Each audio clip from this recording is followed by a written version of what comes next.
All right, guys, we're going over this in the cafeteria, so you might hear some noise, but I think we'll be okay. Can you guys hear me? Okay.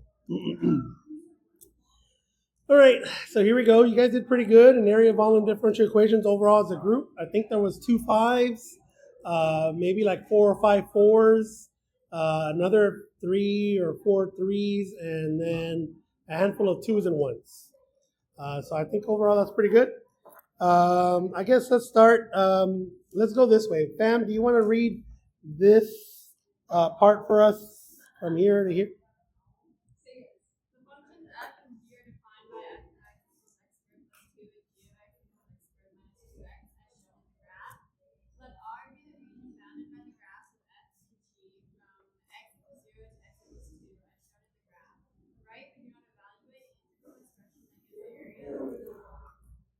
Perfect. So, guys, all of you did it perfect except for one of you tried to evaluate. Don't evaluate. There's a reason why they're telling us that. The top curve is f of x, the bottom curve is g of x. So, all you're going to do is go integral from 0 to 2 of f of x minus g of x. And there it is. We don't have to evaluate it. This is fine. This is perfectly fine. If you want to write the expression, that's fine. 0 to 2 of x squared plus 2 minus x squared minus 2x. Now, one of you did do a mistake and you distributed this, but you didn't turn this into a positive, so you didn't get the point for that. But I think all three of you did. You got the full credit on this. And there it is. What's up?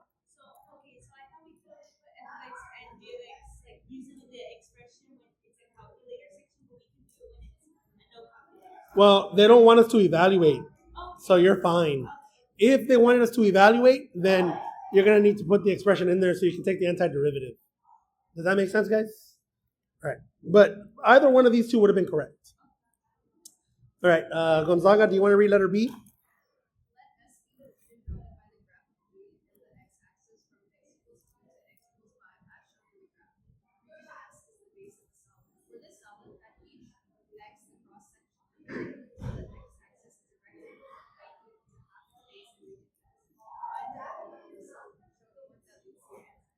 Okay, here we go. So you want a cross section. So volume equals integral from 2 to 5 of a common cross section. I'm just going to write a of x.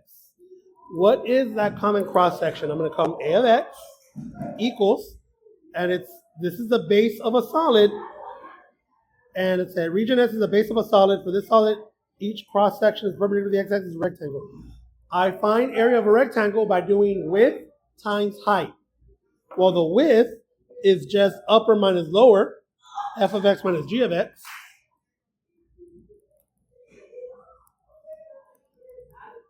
That's your width. And the height times, it says the height is half its base. Half its base.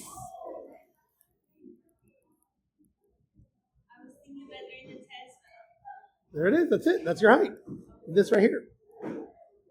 So, integral 2 to 5. 1/2 on the outside. F of x minus g of x squared dx. Are we still okay? All right, here we go. I'm going to do upper minus lower. F of x is x squared plus 2. G of x is x squared minus 2x. So I'm just doing this on the side, guys.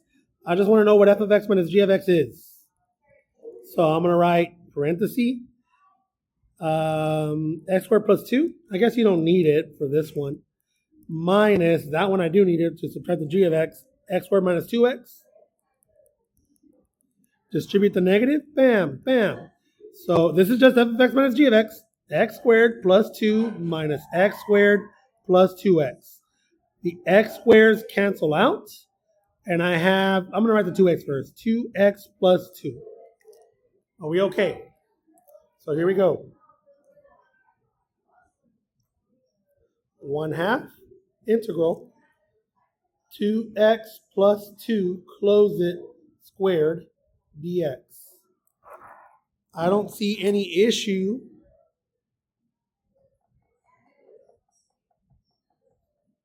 I think we're okay. Uh,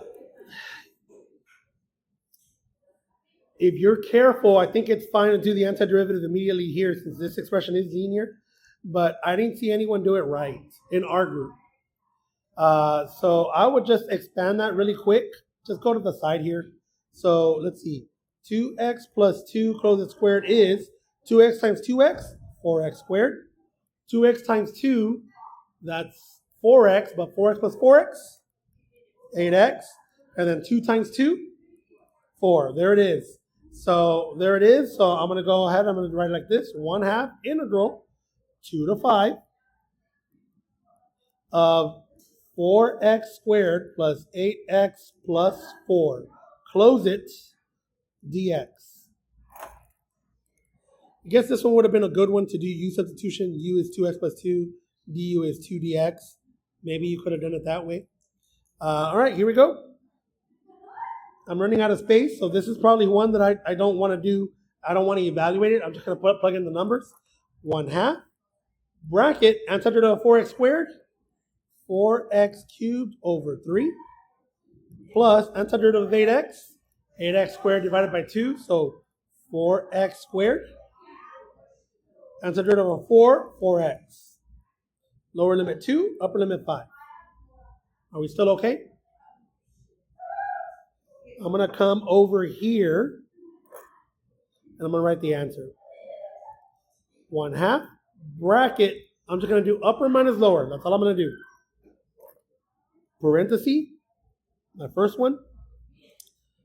4/3 times 5 to the third minus 4 times 5 squared plus 4 times 5. I was tempted to write 20 there and 25 times 4, which is 100, but I'm going to leave it like this. Oh, yeah, plus. I would have gotten it wrong. Everything looks good right there. That's my first bracket. Minus, here's my first parenthesis. Here's my second parenthesis. I'm just plugging in a 2. 4/3 times 2 to the third plus 4 times 2 squared plus 4 times 2. And there's my second parenthesis, and let me close the bracket. I hope everything is correct. I'm going to leave it like that. If you're careful, which I think you did it, if you're careful, you can get it. Yeah, but you see how much, look how much power it took in arithmetic. How much time. So just leave it like this. If it looks like it's going to take up a lot of your time, especially if you don't know, if it's in the beginning, like, oh, this might take 5 minutes, 10 minutes, you have other questions to do. I would just leave it. Unless it's something you feel confident about, then go ahead. And obviously you got it right, so you're good. Yeah. And I think that reduced, but you're fine. Are we still okay, guys?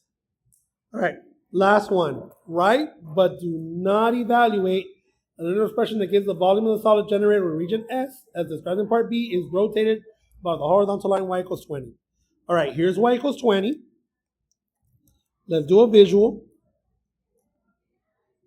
And I'm rotating that line. There's a gap. You see that gap? So let's see if I can do this.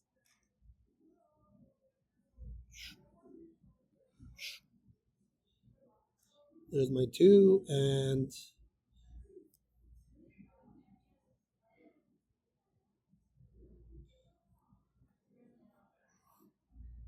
what am I doing? This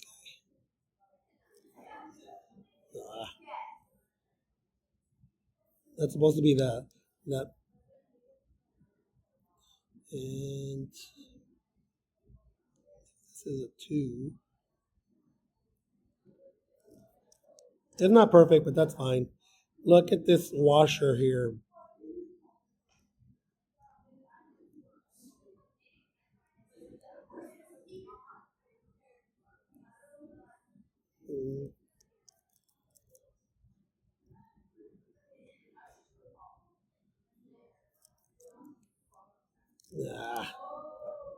You guys see that washer? Okay. So my big R is the distance from the axis of rotation all the way to down there. That should have been right on the x-axis. I pushed it a little lower than that, so my bad there. So volume equals pi integral 2 to 5. The big R is always what? That's a demerit. Kyle's here in spirit. The big R is always what? Yeah, but it has a value. What's that number? Not 7. I heard someone say 7. This is my big R, guys. 20. It's always 20. I thought it was like a constant or something. It is a constant. Well, no, like this is. It's always 20 on this one. No matter what, no matter where your washer is, the big R is always 20.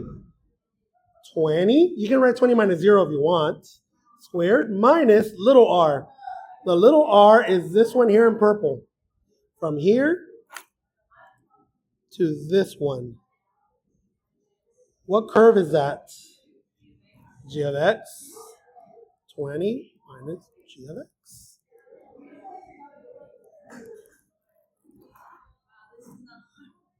That's it.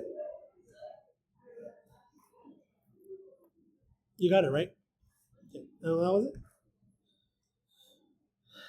So can we do this, guys? Hell yeah, we can. Number 2. You want to read it, Morales?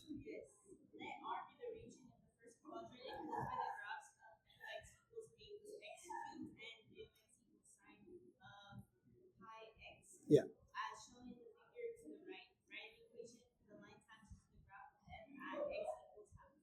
What do I need for a tangent line? Point and slope. Do I have a point? What's my point?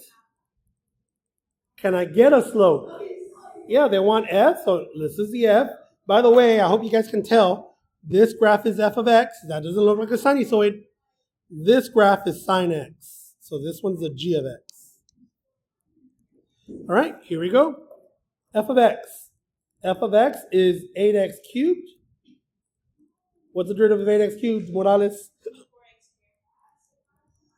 Here we go. F prime, I want my slope at a half. 24 times 1/2 squared. They're not going to give you anything that's going to be too extreme. 24, and then 1/2 when you square it turns to 1/4. And then 4 goes into 24 6 times. Tangent line, point slope formula. Y minus 1. There it is. Yeah, she's testing. There it is. Letter B. Find the area of R. Okay. R equals integral. Here's 0. Here's half. 0, 1/2. Upper minus lower. G of x minus f of x dx. We don't have a calculator. We're going to have to do it by hand. I'm going to have to show it. Integral 0 to 1/2. G of x is 8x cubed. F of x is sine pi x.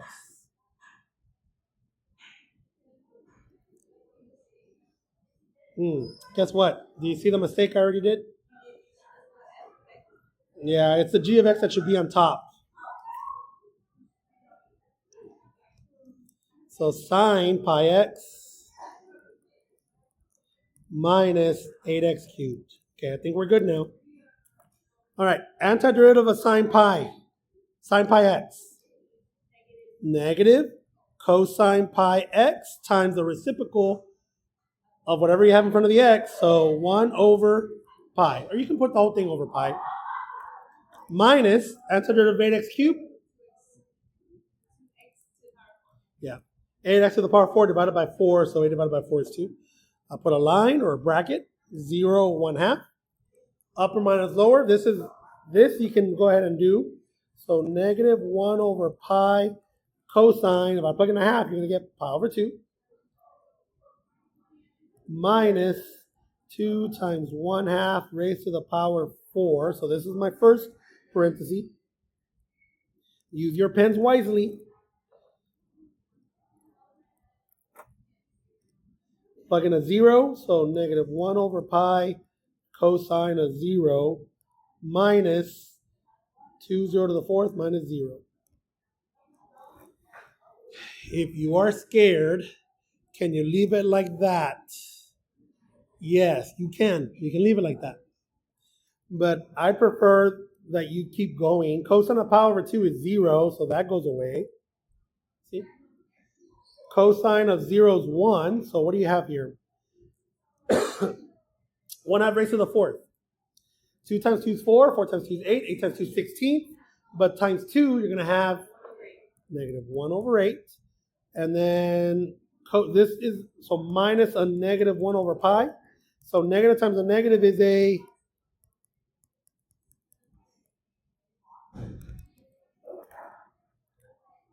cool.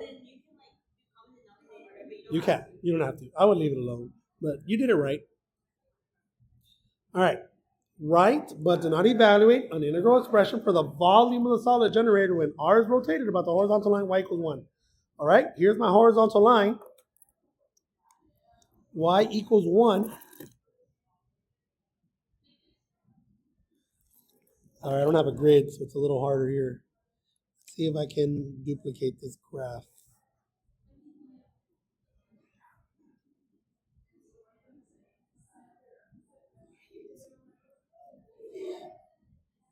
What am I doing?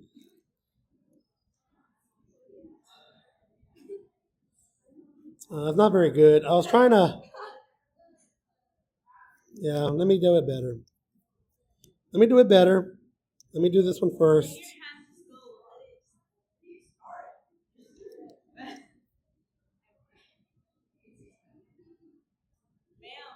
Not perfect. That's fine. I got a D in art. It looks good. It looks good to me. Good enough to me. It's not perfect. What shape do I have? It's a washer. Do you guys see that? Why do you guys sound so defeated? Yeah. Pi integral 0 all the way to half. Big parenthesis, my r. From the big R is from the axis of rotation all the way to the bottom curve, which is 1 minus f of x. Close it squared. Minus, parenthesis, the little r. 1 minus, and that one, I believe that one was the g of x.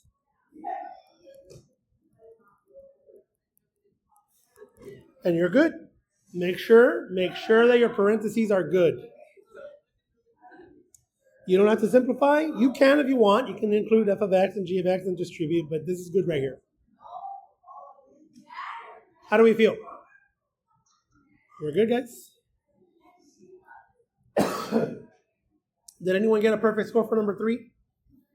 Oh. Okay, I was getting tired and I was gonna let one of you guys take care of it, but no one got a perfect score. All right, here we go. Ready? Don't worry. Morales, do you want to read number 3? Now we're gonna go like this again. Okay. So you get 2, and then these guys will get.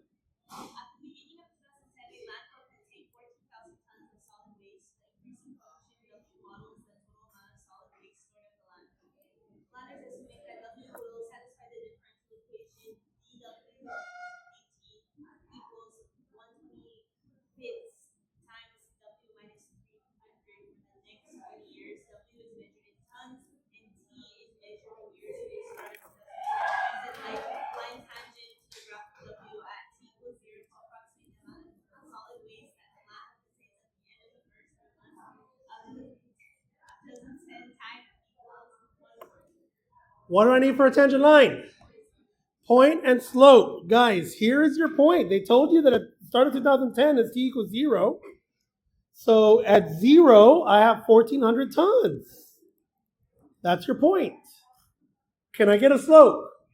Yes, you have dw dt. Put a little line. dw dt evaluated at 0, 1,400 equals 1 over 25. 1,400 minus 300. 1400 minus 300, that's 1100. 1 over 25 times 1100. And I'll wait for you guys to catch up. Chav, what's 1100 divided by 25? I don't know. I think about quarters, and I think about how many quarters I need for $1, because I see 25 and I see 11. So let's see, 4 quarters and $1. If I have $10, that's 40 quarters. So $11, I have 44 quarters. So this is 44. That's how I do it. You don't have to be like me. Yes. We do the math like the arithmetic by hand. That's fine. That's fine. As long as you get 44. Okay. Right? If you do the arithmetic and you don't get 44, then. But like, will they count it wrong because it's like a parallel solution or something like that? As long as you have the right number. Like if you wrote 1100 over 25 and you carried on, that's fine. Is that what you're talking about?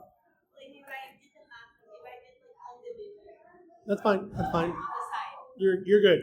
But put it on the side, like away from the main. You know what I mean? Okay. Here we go. I got the 44. So here's my tangent line. Y minus 1400 equals 44. X minus 0. This is the tangent line that I'm going to use to approximate how much tons I have. What do I plug in for X? Which is actually a T, but it doesn't matter. 1/4. So Y equals 44 times 1/4 plus 1400. By the way, you can leave it like that if you want. 4 goes into 44 11 times. 1411 tons. And then a quick statement. I'm just going to say at T equals 1/4, approx 1411 tons of waste. Done. Wait, so what is the 3 months? That's what confused me. 3 months is equal to 1/4 because T is in years. So 3 months is a quarter of a year. Oh my god. 3, 6, 9, 12. Put that down for good notes. 3 months means a quarter of a year. That's why it says 1/4. That's why I felt like I couldn't. T is in years. They told you that in the problem. Right here. This, I'm going to highlight it. T is measured in years. Yeah, I just. Oh, you're good. That's why we're here, guys. That's why we're here. All right, letter B. Some of you said the right thing, and I gave you a point. I think it was a soft point. I think you got to be more specific. So it says, well, for the next one, because, well, okay, let's just read it. Gonzaga, you want to read this for us?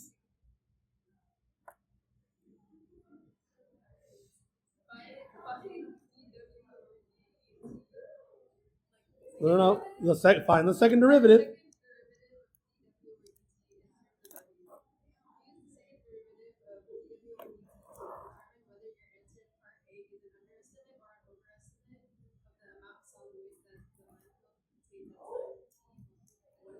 Okay, I know what you're saying, but you got to be careful. Don't say second derivative of dWdt, because then that means you're getting the third. Say second derivative of W. Second derivative of W is this, like that's, you know what I mean? So this means second derivative of with respect to W. You know what I'm trying to say? Okay, so here it is. dW dt, that was given. And I don't think anyone got it right, like 100% right. 1 over 25, W minus 300. So distribute, you don't have to distribute, but I think it's easier if you do 4A12. Are we still okay? All right, this is already my derivative. I'm going to take another derivative. So here it is. T dub, second derivative. This is how you take a second derivative. D squared W over dt squared equals, what's the derivative? Okay, here's the hack. It's not a hack. I'm taking the derivative with respect to what? Yeah, with respect to time. Fam, I'm taking the derivative with respect to what? Time. So you're going to go 1 over 25, but I didn't take the derivative with respect to W. I took it with respect to what? Time. So what do I write next to it? dW dt. And then I plug it back in. 1 over 25 times 1 over 25, open parenthesis, W minus 300, close. If you know what 25 times 25 is, write it. If not, no big deal. This is always positive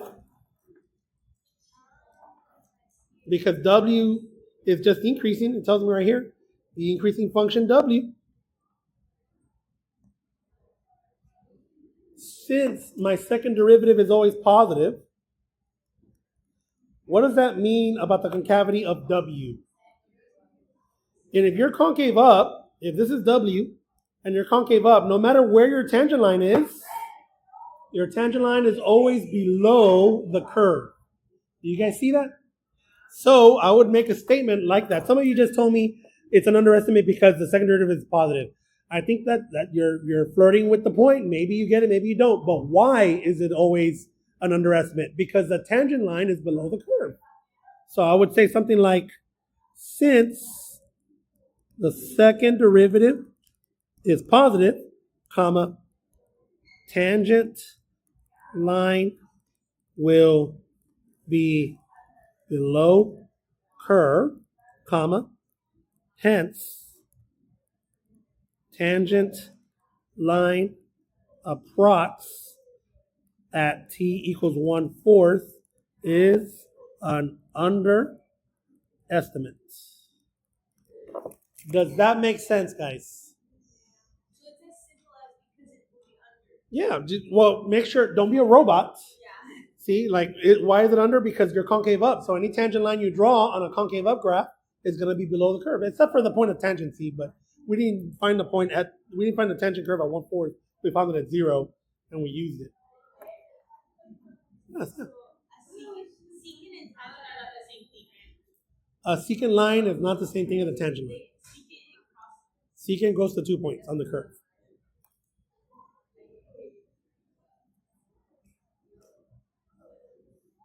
We're good? 30 more seconds. Yeah, no. Come on, guys. I want you guys to get this 5. Well, we're not doing it for the grade. We're doing I want you guys to understand, because pen's gonna open up your brain some more, right? So when you get to your universities, your respective universities, I want you guys to say yeah, I had a really good calculus teacher, and I got this, or I want your professors to say, man, who taught you cal, because you're good. And then you're gonna say, yeah, my boy Chavez down there in the valley, in San Antonio, he hooked it up. Okay, maybe you won't say that. I don't know. I would say that if you guys were my teachers. Yeah, fam hates me, so she just. All right, here we go. What? That's your signature. Your signature. I'll stop. Just what? What? All right. Find a particular solution to the differential equation with initial condition WZ equals 1400. All right. dw dt equals 1/25 W minus 300. The easiest point in the world, separate the variables. W's with the W's, everything else with everything else. So the W minus 300, so here it is, dW, W minus 300 equals 1/25 dt. Can you do that? Next, how do I get rid of the differentials? Integral. So I have a linear expression in the denominator, bless you squared. This is ln. Do you guys see that? 1/25 t plus c. Are we still okay? But the absolute value, there's no limits. I guess you could take it away if you wanted to, but I wouldn't. I'm going to plug in right there that value. So I'm going to go ln, absolute value of 1400 minus 300 equals 1/25 times 0 plus c. So you have ln of 1100 equals, and I guess you can get rid of the absolute value now right here. For now, equals c. Are we still okay? Plug that in right there. Let's see. So I'm going to start again. ln absolute value W minus 300 equals 1/25 t plus ln of 1100. If you want to put the t in the numerator, you can. What do I do to get rid of the ln's, or the ln on the left? E. So now you have absolute value of W minus 300 equals E, and I'm going to write it like this, T/25 plus ln of 1100. Now remember, laws of exponents. This right here is the same thing as saying e to the t over 25 times e to the ln of 1100. And e of 1100 is just 1100. So w, that still has absolute value on it, equals 1100 e to the t over 25. Are we still okay? Okay. How do I get rid of the absolute value? Yeah, plus or minus on the coefficient. W minus 300 equals plus minus 1100 e to the t over 25. I would make a side note. You don't have to. Absolute value of x is equal to plus minus x. You know, that's where that came from. Move the 300. W equals plus minus 1100. Oh, that's 1,000. E to the t over 25 plus 300. And then the only way you can get that to be a 1400 if you plug in a 0 is if you choose which one? The positive one. I would rewrite it one more time just so you can show the reader like you got it down, like you know definitively that it's a positive one. Chop, do I have to write it one more time? No, I can see that you circled the positive one. You're fine, especially in the time test. But I would do it just to be like, here's my answer. This is what I choose. This is what it is. Even though they can see the plus. Cool or not cool?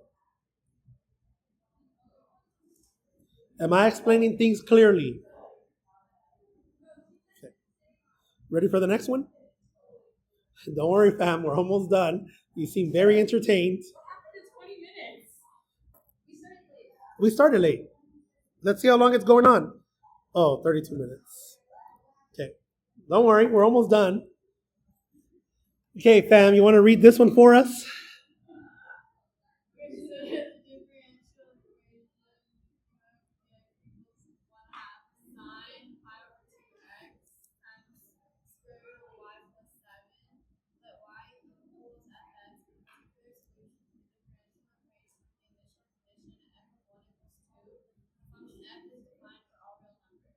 Good.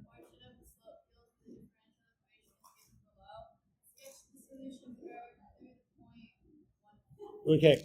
It has to touch the point and make sure that it goes through the whole graph.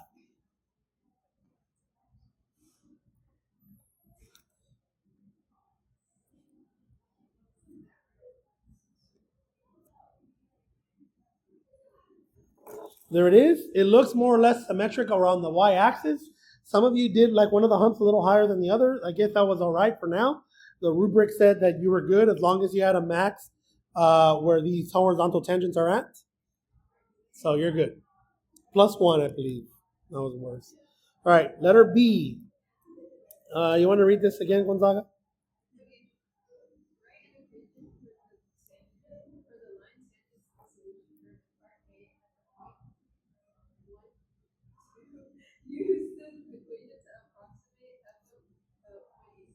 What two things do I need for a tangent line? Point and slope. Do I have a point? What's my point? 1, 2. Do I have a slope? But I can get it. dy dx at 1, 2 is equal to, let me zoom out so I can write it, 1/2 sine of pi over 2 times 1, so pi over 2, square root of 2 plus 7. Okay, let me zoom back in. All right, here we go. Sine of pi over 2 is 1, so 1 times 1/2 is 1/2. And then 7 plus 2 is 9, and the square root of 9 is 3, so 3 over 2. Here's my tangent line. Y minus 2 equals 3 over 2 parentheses x minus 1. Are we okay? All right, what am I going to plug in? Where am I going to plug in that 0.8? On the x. There you go. Y minus 2 equals 3/2. 0.8 minus 1. You could actually, if you wanted to, you could say f of 0.8 is equal to this, especially if you're stuck on time, and leave it alone. The professors are going to frown, so let's go ahead and, depending on where you're at, like let's say you just care about your point and you want to get out of the way because you're so behind, that's fine. Leave it like that. But let's see how we would do it. What's up, my loves? Oh, yeah. No, you're fine. It'd be nice if you did, though. All right. Negative 0.2 is the same thing as 2/10 or 1/5. Yes or no? Negative, right? So let's see what this is. So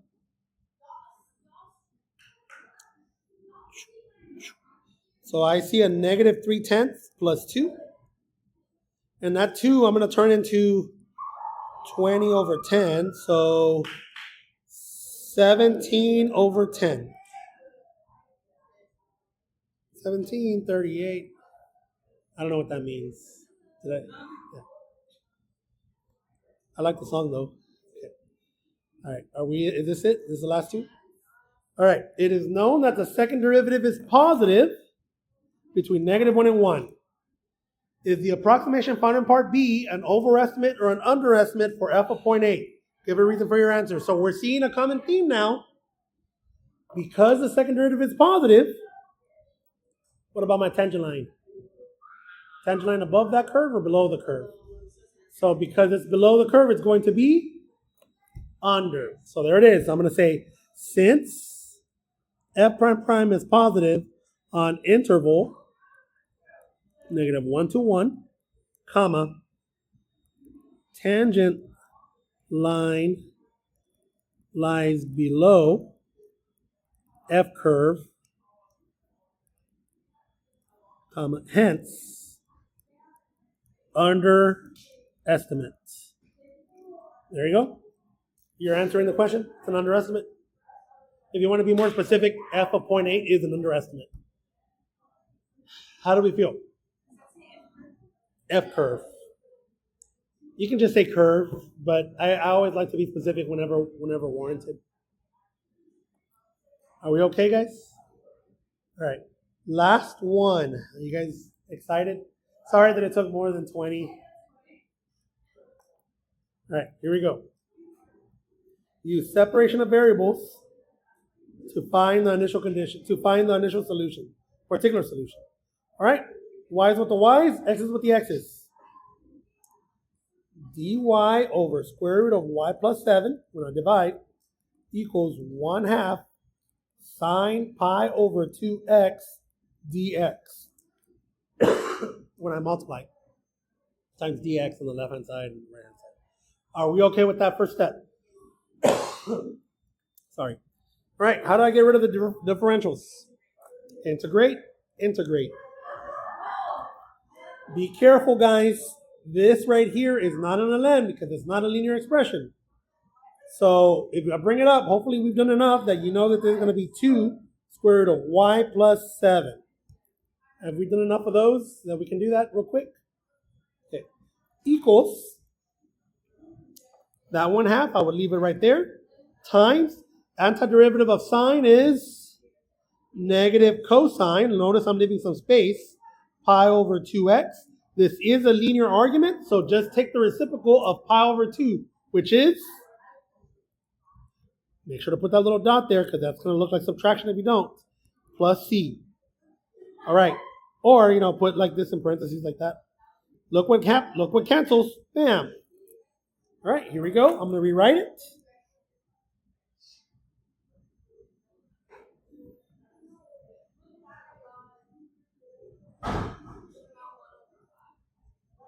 Oh, yeah. Thank you, miss. All right, I'm going to take my initial condition. F of 1 equals 2. So here we go. 2 square root 2 plus 7 is 9 equals negative 1 over pi. When I plug in a 1, I get cosine of pi over 2. All this is 0. So c equals 6. Square root of 9 is 3. 3 times 2 is 6. Plug that in right there. Let's start again. So let's see. I'll start it down here. 2 square root of y plus 7 equals negative 1 over pi cosine of pi over 2x plus 6. How did I get rid of the 2 in front of the square root of y plus 7? Divide by 2. So now I have square root of y plus 7 equals negative 1 over 2 pi cosine pi over 2x plus 3. Yeah, we're done with calculus. Now it's just arithmetic. What's up? Hit me. How do I get rid of the square roots? Square. Whatever you do on one side, you do the other. Do not expand it. Y plus 7 equals negative 1 over 2 pi cosine of pi over 2x plus 3 squared. Maybe put the cosine in the numerator if you want to. Last move. What's my last move? Minus 7. Y equals negative 1 over 2 pi cosine pi over 2x plus 3 squared minus 7. Maybe use f of x. I think you're fine there, but they didn't want a particular function.